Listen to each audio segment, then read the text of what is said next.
Imagine a vibrant discussion between people that includes both openness and critical thought in the pursuit of truth. The Purchasing Truth podcast is an experience, a journey, an exploration of the impact that negative messages in politics and the media have on our families, community, society, and nation. Join your hosts, Bill Stierle and Tom Hazard, to discover new concepts and language strategies that will reveal effective ways of establishing truth. This podcast series will tackle current events, leadership challenges, healthcare confusion, integrity in business, and many other areas that affect us all. Gain clarity and understanding of the various truth perspectives. Welcome to Purchasing Truth.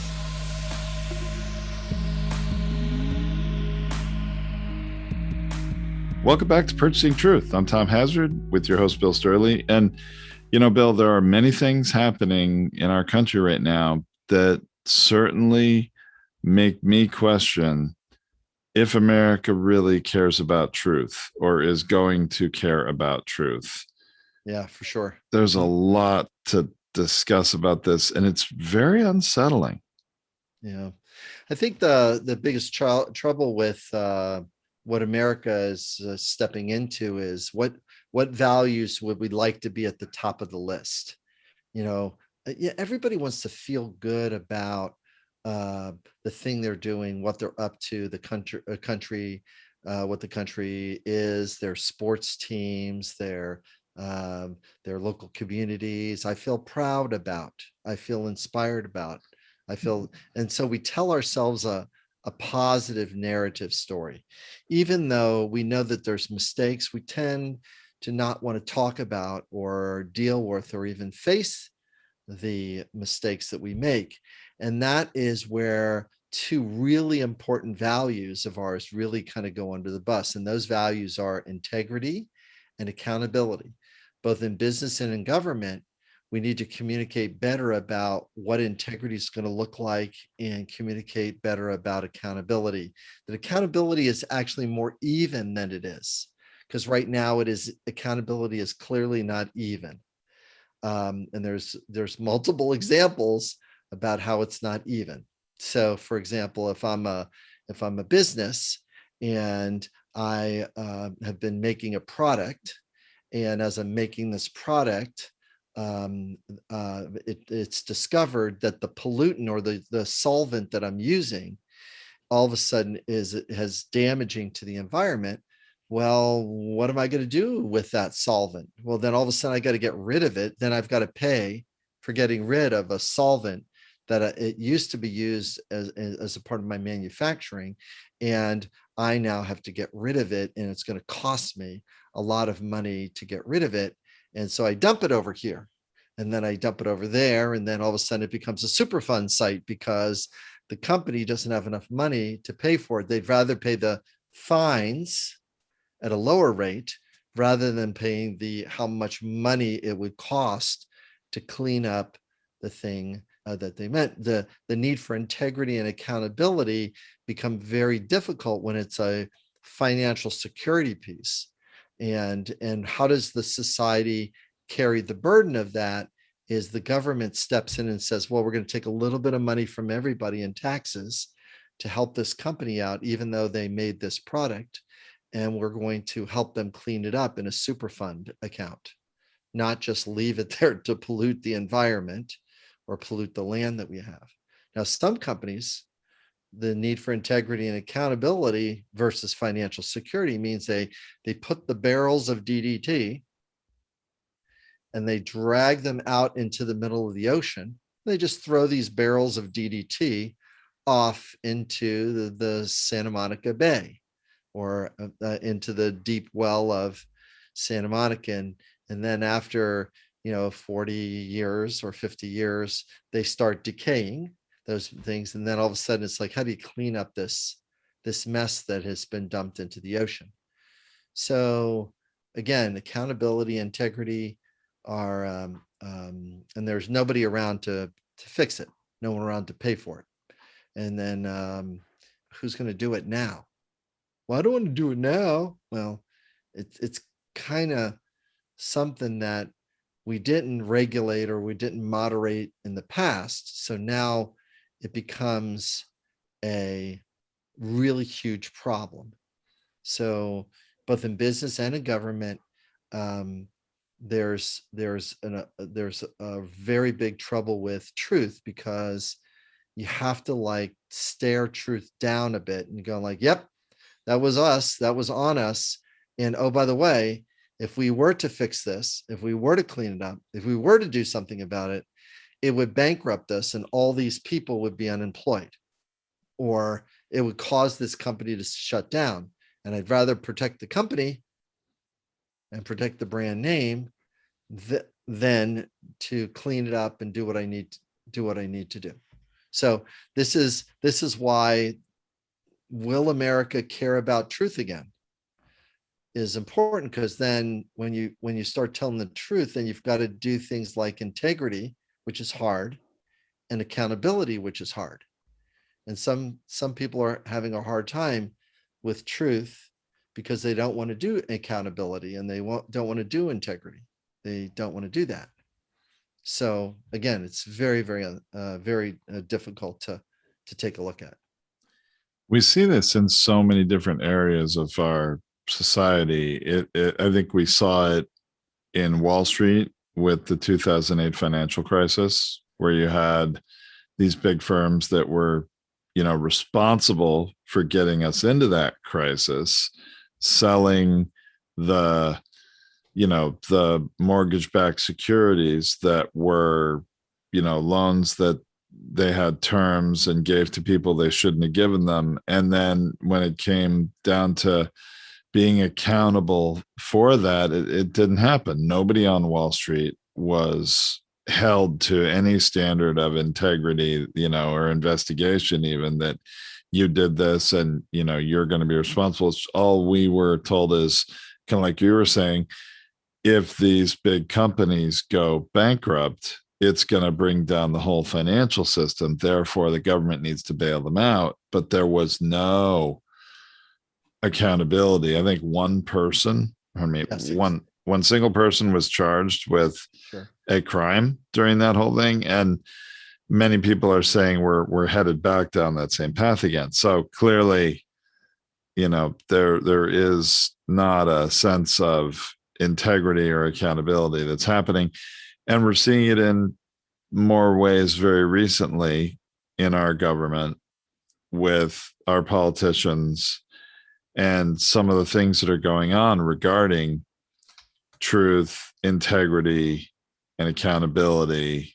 The January 6th attack on the Capitol is a big one that we're seeing lately. And there are not a lot of politicians interested in truth right now. Yeah, and the person that's listening to this, what I like the listener to hear is that it's difficult to step into this kind of communication, even though I've been encouraged not to get into these kinds of messes. My job is to get myself into these messes. That's the job. The job is, how do you step into a difficult message where somebody's going to have maybe have a little bit of egg on their face because they said or they did something that was out of alignment with integrity. And someone said or did something that was out of alignment with accountability. But one of the things that came out of that experience, economic downturn, is that accountability and integrity were not held to those executives of those businesses. Now we're seeing the same thing happening in government, where accountability and integrity, will it be held with the people that said and did things to allow people to come into the Capitol and break into the and hurt so many law enforcement people, and I really empathize with the amount of furiousness and anger that was stirred up about the belief that's been fostered about the election, and how angry you could be if you were to believe that fully, our beliefs drive a lot of our emotions. They affect our needs and they cause us to feel angry. And the pursuit of what is the best course for a civil society to act. Because if one person in that insurrection, in that group of people that were at the things, if one person started shooting with any of the bigger rifles, or if they did get a hold of Mike Pence and did, take him out, or if Mike Pence walked out there and said, you guys get back, he had the opportunity to do leadership, but it was not safe for him to do leadership. It wasn't. It really wasn't. Yeah, they were going after him because he was the guy that presided over, or that was to preside over, the certification of the election results. All President Trump at the time did was say, I hope Mike Pence does the right thing. I mean, that language pattern, that vibration of the right thing from leadership, is really, really unsettling. It's, I care about this one point of view. I am not necessarily caring about the truth or the greater truth of what it takes to run a country. Yes, there are many people that have taken advantage of the goodwill and have lied and cheated and stealed, all those particular words, but at the expense of the nation. There's been many things that we've done just have been kind of horrific. And, people are going like, yeah, I got to look the other way on that. I got to let that go, because the greater good is that we've got to land on some form of truth and some form of integrity, but we can't go quite that far, and so, and that's when it becomes very, very, very unsettling. And because if we don't look at or measure things like how many deaths are caused by guns, and what are the things to protect ourselves and protect our fellow Americans from violence and suicide and all these other things, child injury, we're going to continue to see that the need for choice and freedom with guns is outweighing the need for safety and protection for other Americans. To see that framing of things really kind of helps it to say, how can we get both, rather than saying full out freedom. So if you did full out freedom, for example, on car safety, there would be a 50% increase of death from car accidents if we didn't have all the safety features. People are still going to get in car wrecks. They're just not going to die over it. Why? There's an airbag, there's a seatbelt, there's a retractable bumper, there is a cascading front hood where the thing, brings in, but it pushes in this way, it pushes right into the middle, so that what happens is the person most likely will not be crushed in the middle of this car accident at X miles per hour. If we just took the car apart, it'd be amazing how many different pieces that would come off the car that's required to be on the car as something that protects the consumer that's inside the car. That's true. I remember having a discussion with my father-in-law as he was talking about the cost of buying a new car today and how it's increased so much since, the early 70s, what he was looking at. And it's like, the inflation that represents is huge. And I said to him, well, certainly you can compare the value of the dollar today to the value of the dollar then. But if you look at the cars that you bought in the early 70s, I pointed out to him, they didn't have computers in them. They didn't have airbags. They didn't have anti-lock brakes. They didn't have backup cameras and LCD screens. I mean, they didn't have so many things that they are required to have today that are very good health and safety preservation devices, but they add a lot of cost to the price of a car also. Yes, that's right. So, you can't just look at, cars are so much more expensive today than they were then, and at what percentage of your income is a car, and you used to buy a car maybe with cash and didn't get a loan. Now you always have to get a loan. All those things may be true. But like you said, we have side curtain airbags. What's that? In 1970, that was a dream, I think Jimmy Carter was the first administration that sort of advocated for research in airbags and starting to get those into cars. And at the time, that was seen as a pipe dream. And look at, by the 90s, every car had them. Yeah. Yeah, it's very, very, it's car seats for kids. My mom threw a playpen. I swear to God, she did this. A playpen in the back of a red station wagon, and that's where she put the baby, in a playpen. Oh. As if the baby wasn't rolling back and forth in this playpen, especially if it's in the way back of a station wagon where those G-forces are, whoa, I'm going this way. I mean, Bill, that is, yeah. My parents had a Firebird, a 2-seater Firebird when I was born. There's no place to put a baby in the car. Now they put me in a child safety seat. And you know where that child safety seat was? It was on the center console between the two bucket seats in the Firebird, not belted into anything. Had they had a front end accident, I would have been launched through that windshield, maybe in the car seat, but still. Oh my goodness. Yeah. It's to think about the perspective and how things have changed. Yeah. We need to care about truth. We need to investigate things. We need to really make sure that we do scary honesty. And it's not going to be comfortable. Truth isn't really particularly comfortable. Some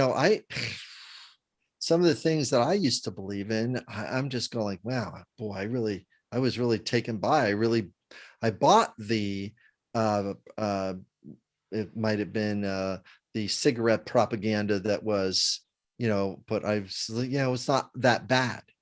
And really unsettling, and I get to choose what I want. I get to define my things. Like, well, that part's great, but not really great for your own health or your own well-being and things like that. It's again really, really challenging, because protection and the identity, the veneer, the respect that all the tobacco companies had at one time, it was the unbreakable wall that you couldn't get the tobacco industry to have any accountable or any integrity until one of them said, yeah, here's all the research. Yeah, we're guilty, and let's start paying the things, and we'll be the first ones in if we get to pay this amount of money. And they got to pay in, and then the last ones were getting like, oh my gosh, you just started all the stuff. Yeah, and yeah, that's what happened.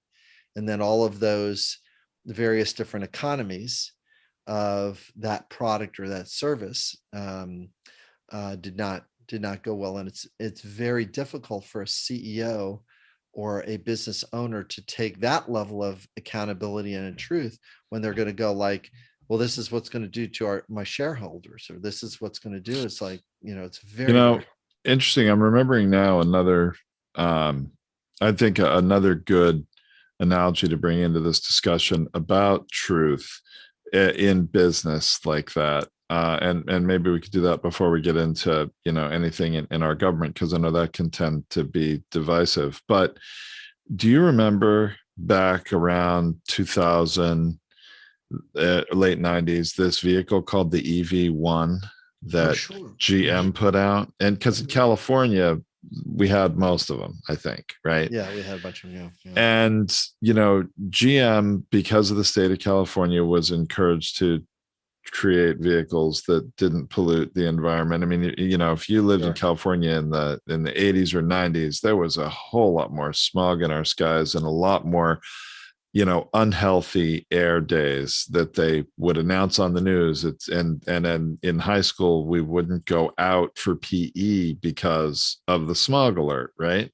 Smog alert. And that really doesn't happen very much today. But the GM came out with this fully electric vehicle called the EV1 in response to the state of California pushing it. And the people loved it. Now, GM would only let you lease it. They wouldn't let you buy it at that time. They had charging stations the state of California made at like our local malls and things. I remember I lived in Northern California and Pleasanton, California, and our local mall still had in the mid 2004, 2005, still had some of those charging stations for the EV1, which now are just like museum pieces because they won't charge any other electric car. Now, maybe they've taken them out by now, but when I was there, they still had them.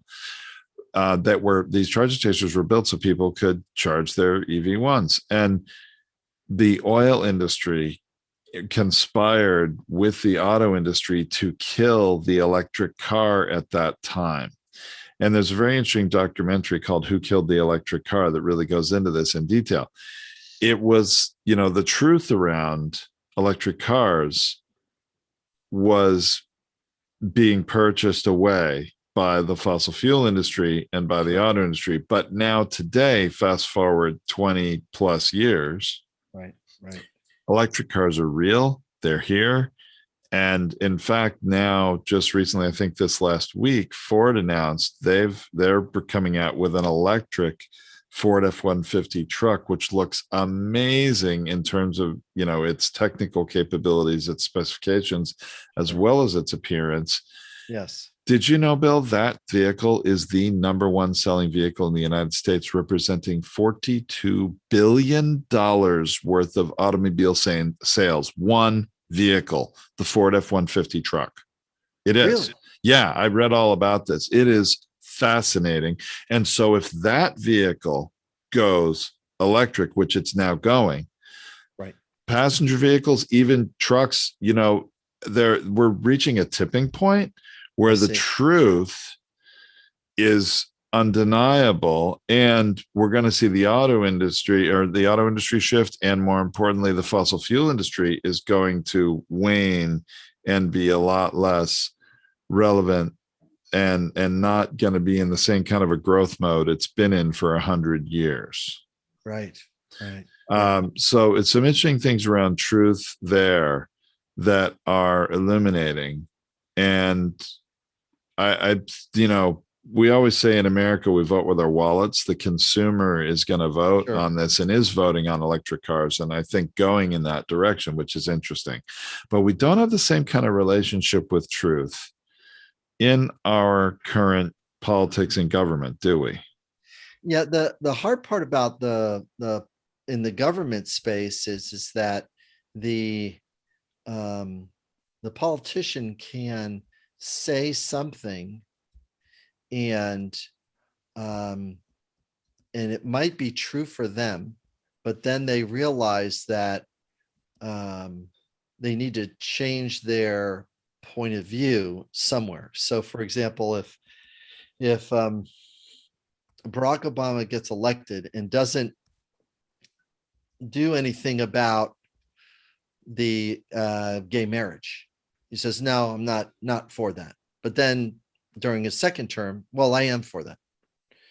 So the cost is how we engage in beliefs are, if a person has a moral or religious belief regarding gay marriage, and they are not considering that their fellow Americans are in favor of whatever that belief is that they're against, many times the old belief will stay in place. So the old belief stays in place in such a way that people then, because they still want to believe it, So trickle down economics is a good example of that. This is what wealthy Americans are going to do when we give them tax money, because they know how to handle money. And poor people don't know how to handle money, but rich people do know how to handle money. And this is what they'll do with the money that they have. And then they trickle the money down through this. Now, the once a belief gets codified and shrunk into a person's brain, it's a branded belief. As soon as I say Coca-Cola, an image will show up in your head. As soon as I say Pepsi, an image will show up in your head. As soon as I say Tide detergent, and we could go on and on about that. But the brand mapping of the brain has to do with repetitive messaging. So there will be a politician in the next 5 years that will come up and try to resell, repackage, trickle down economics. They'll say, yes, it really did work. Of course it worked. Remember the Trump economy, how good it was? Meanwhile, the numbers really weren't there from a trickle down perspective. It didn't trickle down anywhere unless the company just bought back their shares and were able to, do something with their stock prices, and that was helpful to a certain group of Americans, but not necessarily the overall America, which is how do you get a functioning capitalist system to be self-sustainable? You've got to get certain things paid for from a public perspective, because the private perspective, it's too expensive to do. So we do struggle with truth because we're not very good in dealing with truth in references to beliefs, biases, and fallacies, which is something we've talked about in the past. And all of a sudden your brain is clicking off like 13 different stories right now. Yeah.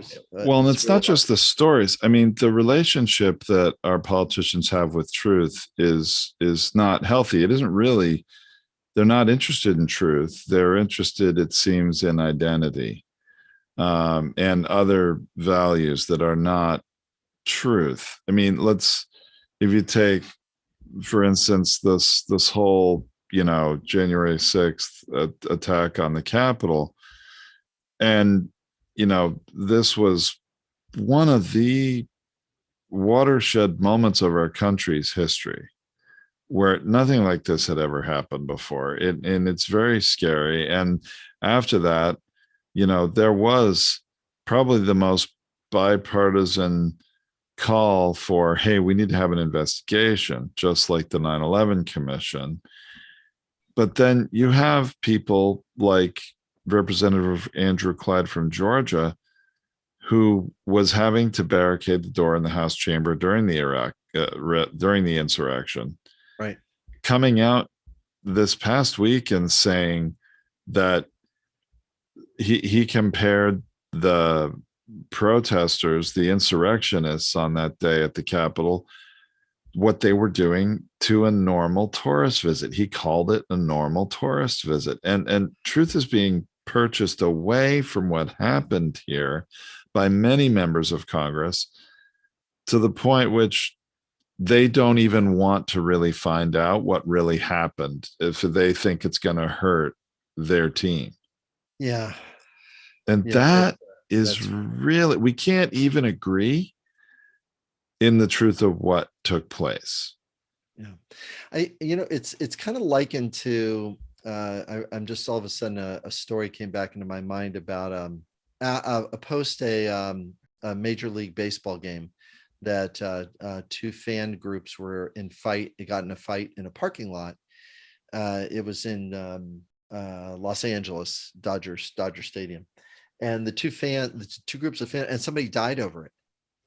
They were arguing. Wasn't that a preseason game? I think I remember that. It was after the game, and two groups of loyal fans, they were fighting and yelling at each other about whatever it was, whatever team lost. Now, if you're angry about something and your adrenaline is up and you have such an identity and such a loyalty to a sports team, you can imagine how, I'm not going to say easily their brains were hijacked, but I'll do it the other way, which is how passionate the Trump followers were to be there on January 6th, to then listen to that speech and then those speeches by those different people around Trump, and then go do the march.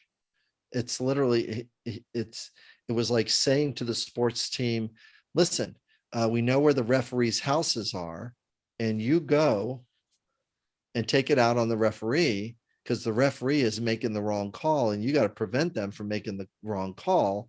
Therefore, it's time for you to go and do that. And it's like, wait a minute. Yes, my team can't cheat. My team can't be cheated out of this. If you don't fight for it, you're going to lose your country. Lose your country. The country's made up of people. You're not losing the country. It's a play into the belief of loss and the uncertainty about the country. It's like, that's not what's really happening from a bigger perspective. There are certain things that we choose to do in society that we don't want private business to be anywhere near. I really don't want my private businesses, for me personally, private businesses and prisons don't really go well together. The measurements, the numbers are in. If I'm looking at truth and numbers and our incarcerations, and there's some efficiencies, but you're driving profit. You're not looking for the well-being of society of this person coming out. That's not what the function is. Yeah, or rehabilitation or whatever, it might be. You're not putting any money in. It's too. Why would I do that? I'm not getting paid to rehabilitate. I get paid for filling beds, and holding people captive here. I wanted them to, in jail, make a mistake so I can add more to their time. That's not a good formula. So we do struggle with integrity, accountability, and whereas an identity or protection is the reason why people are going to not really face truth. They're not going to want to do that. Well, and it's really scary. So a couple of relevant examples just to highlight for the listener, which are relevant to this January 6th thing, is, immediately after that insurrection, we had people like McConnell and McCarthy talking about, how bad it was that the president at the time, President Trump, bore responsibility for it. Then they had the second impeachment trial, and they were arguing this impeachment is a waste of time. There are other mechanisms to hold the president accountable and anybody accountable who was responsible for the insurrection on January 6th. And they proposed this idea of a bipartisan commission, which then was negotiated. And McCarthy, in particular in the House, sent a Republican to the negotiating table with three key demands. One, there's an equal number of Democrats and Republicans on the commission. Two, they all have equal subpoena power. And three, that it get completed before the end of 2021, because the Republicans didn't want it dragging into the next election year. The Democrats agreed to all of those terms, and they voted on this commission, and the House passed it with 35 Republicans voting for it. McCarthy was not one of them. And he has said, no, he doesn't support it.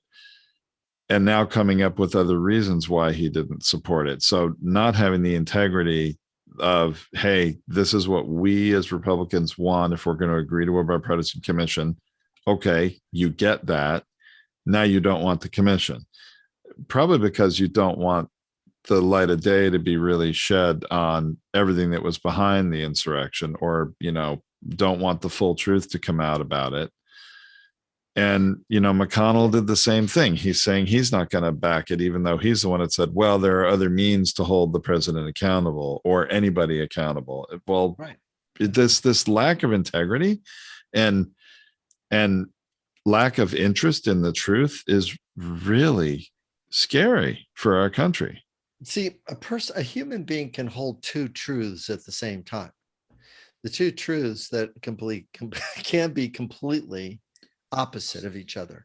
So the truth is, anytime anybody asks Ryan, he'll say, yes, I did send somebody over there in good faith. And we did do things. We've been trying to do things in a bipartisan way. And then dead stop. Well, then why did you say it this way? Well, I just discovered that these other things are also important to me. And we were working about, but the Democrats don't want to hear those. In other words, I get to move where, and I get to have two different truths. I get to speak in a way that has two different truths rather than staying for what the bigger truth is. Do you want to testify under oath? And McCarthy does not. How could that guy vote for him being subpoenaed and then having to say, were you on a phone with President Trump? Yes. Did you ask him to send people? Yes. Did he do it? No. He said he's going to do something better. What did he do better? Hours later, he said, go home. We love you. That's what he said next. That's what he did hours later. See, I'm saying all of this stuff from what I've seen from the news media. That I am ready and interested in discovering the deeper truth or the deeper integrity and be ready to rewrite my belief about it. I'm okay with rewriting the story I just said, but I need a commission to do that because otherwise I'm just running the story that I'm running. Now, that's where the danger comes in because other people don't have that story and they're being influenced by other news media and other marks. I'm just the person that's just copying to it. Yeah, of course I don't have any research. I haven't looked at it fully. I am just working off of the little bit of truth that I'm holding on to. And I've crafted a story about that. That's what I've done. Well, other people are crafting the opposite story that, Mike Pence should have done this. And McCarthy did talk, but he wasn't that urgent on the phone. So President Trump didn't think it was all that urgent. So didn't send anybody, they could create, it all worked out anyways. And only a couple of people died and only a few hundred people got hurt. It's like, it's very, very, very unsettling. It is very unsettling. So as you were creating a different story. Yeah. Well, as you're saying, they're really what you're saying is that they're moving the goalpost, right? Their goalpost was at a certain place when the Democrats agreed to their demands. They say, oh, well, that's not enough. I want this now. Yeah. And, and it's also what's unsettling is the lack of integrity because, McCarthy was there, the same House of Representatives way back in the Obama administration launched an investigation into Benghazi that was not a bipartisan commission, that was purely a Republican-led House of Representatives that held hearings and went after that. And why did they say they needed to go after that? They needed to get to the bottom of it because 4 people died in Libya when the attack on the embassy in Benghazi happened. Well, last count I heard 5 or 6 people died on January 6th at the Capitol, and they don't want to get to the bottom of that. Yeah, even the name Benghazi brings up pain and suffering for us as a nation because they put us through that exercise, and it was looking for one. They wound up getting one talking point that they could use from an election standpoint. And it's not proportional. It's not to say Democrats don't have similar strategies to try to get messages to stick, because it's really a race to brand. like Trump is doing something really significant right now that everybody needs to be aware of. He's actually calling old conservatives rhinos, and he's branding people that are fiscally responsible Republicans as outdated Republicans. Those people are no longer viable in the party. Well, that is problematic from a branding standpoint. If the Republicans want to reclaim the idea of conservatism, they can't do it every time he launches the phrase and then casts doubt upon the phrase. He says some people are calling them rhinos, whatever they call them. That is a sales branding strategy to get the person to anchor that this type of Republican is a bad Republican now, and the new type of Republican is this other type of Republican, the one that follows me in leadership and follows this type of mindset in leadership. And again, very, very challenging for us as a nation. We've got to do a better job of cultivating and anchoring truth in a brand new way, based on really solid investigation and then solid messaging about here's what happened, here's why this is important, here's what's going to make a difference for us as a nation, and is this the best thing for the nation? I would wish even the liberal media would say, to turn the narrative, instead of those bad people, I wish the liberal media would say, is this best for the nation?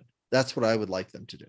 I'd say, is this message really solid is this going to help them? Is this the message that America wants to stand for moving forward? Because this is the message that they're delivering. So well, not just the media, but I think also the Democrats. I think the Democrats are doing a terrible job in how they're talking about these things that are happening. Yes. There's such opportunities for them to point out, the lack of integrity.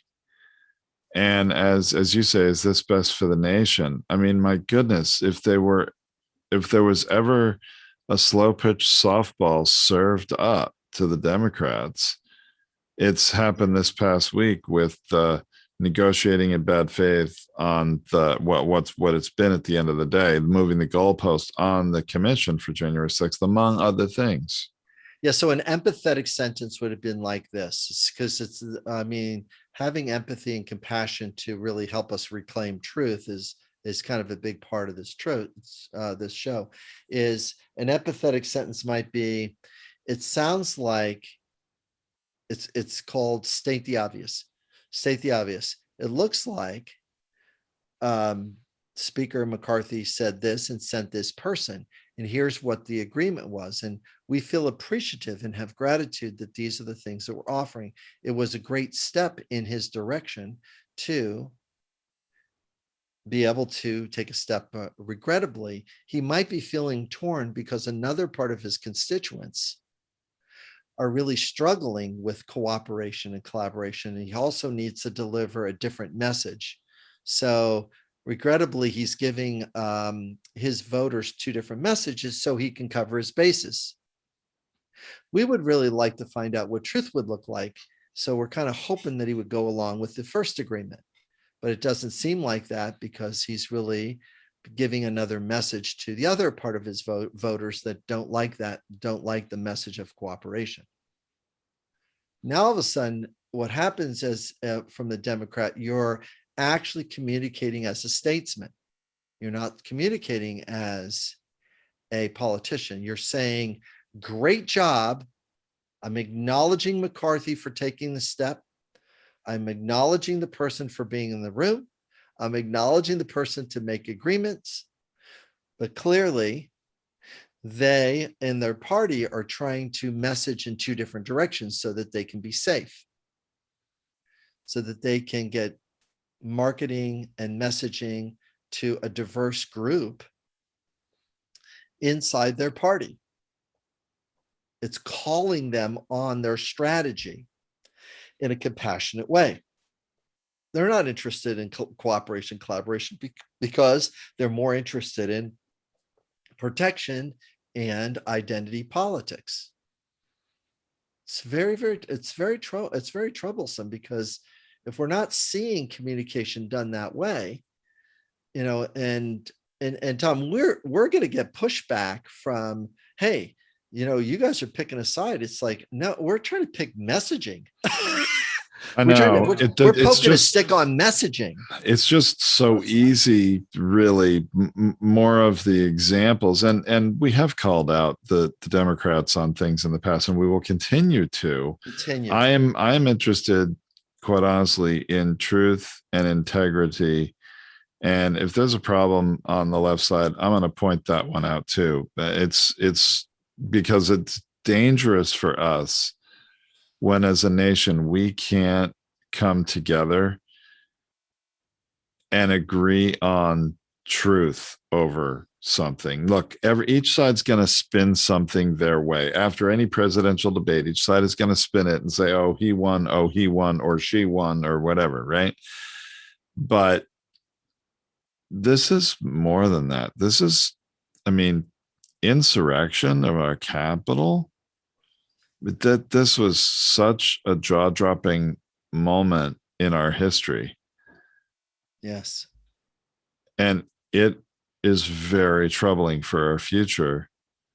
We've got, and the reason we're so divided is that we can't agree on where truth lies for anything, whether it's QAnon or it's, Antifa, or it's, it's all, whatever these extreme conspiracy theorist groups or other things are.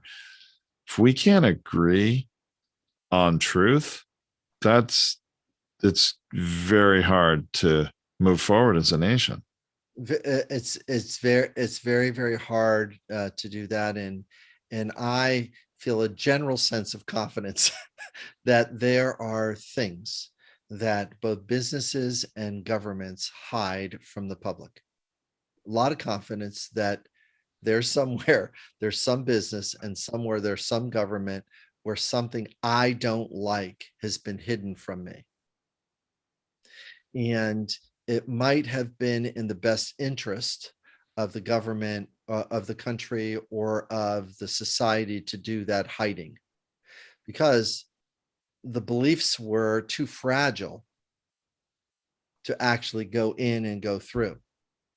Our beliefs, regrettably, have a certain amount of stuckness to them. They don't like changing. Changing our beliefs are really tough thing for us to do as human beings. So a big part of this discussion is trying to take an adult breath to go, like, we're not going to know things. New things are going to be discovered, things that are going to happen that somebody is developing that we would say, gosh, I don't know if I like that, because I'm too uncomfortable to do with that. And it might be something that I can't get done in my lifetime to fix. But going back doesn't sound like a great idea either. So I might want to figure out how to entrust and make my point clear to who's going forward, but at the same time realize, unless I'm willing to work for and do some things that are helpful for that cause in a nonviolent way, it's something that I may not get in my lifetime. I may not do. And human beings really don't like that sentence. No, we don't. No, we don't. We don't like it. They don't like. I might not get to that one. I might not get to that. I'm going to put up my best narrative to do that in a nonviolent way, and try to create as much awareness I can around that. But I may not get that one. So it's a big part of the process of learning how to communicate more compassionately and empathetic to both sides, to talk honestly about certain experiences and certain we've got to do just a better job, and that's really hard. And that's why we're here, to try to talk about language and communication and offer some ways we can communicate better with each other. with people we disagree with. And so, Bill, I really appreciate spending this time with you and talking about that. It's one thing to be frustrated about things that are happening, but it's really nice to see that when something looks very disheartening, maybe even hopeless at times, Bill Stierle's able to point out, well, here's how I would say that, or here's how I'd talk about that. And if people would learn how to do it, we would make more progress. We would be working together more. Oh, absolutely. Yeah. The adage and this is going to drive the math people a little bit nutties, but it is 1 + 1 = 3. It is, I've got these two people and they're collaborating and cooperating. And then there's this third thing that shows up. And the third thing is where the value is. It's additive. And doesn't make mathematical sense, but there's something when you get two people together and you're looking at something and you're going like, yeah, okay, here's the middle ground that really gets us to move forward. And it makes a really big difference. So. Well, thank you, Bill. I've enjoyed that. Thanks everybody for listening, and looking forward to the next conversation. And we'll keep bringing tools and tips and perspectives forward as we continue down our road towards finding truth. Thank you for listening to this Purchasing Truth podcast. We trust that you have enjoyed this engaging and thought-provoking conversation. Our hope is that you've received value, found clarity, and broadened your truth perspective in this episode. If you did, leave us a review or visit our website, purchasingtruth.com. Join us again for another informative and content-rich discussion here at the Purchasing Truth podcast. Don't just accept whatever information comes your way. Join the discussion. Discover your own voice. Purchase your own truth.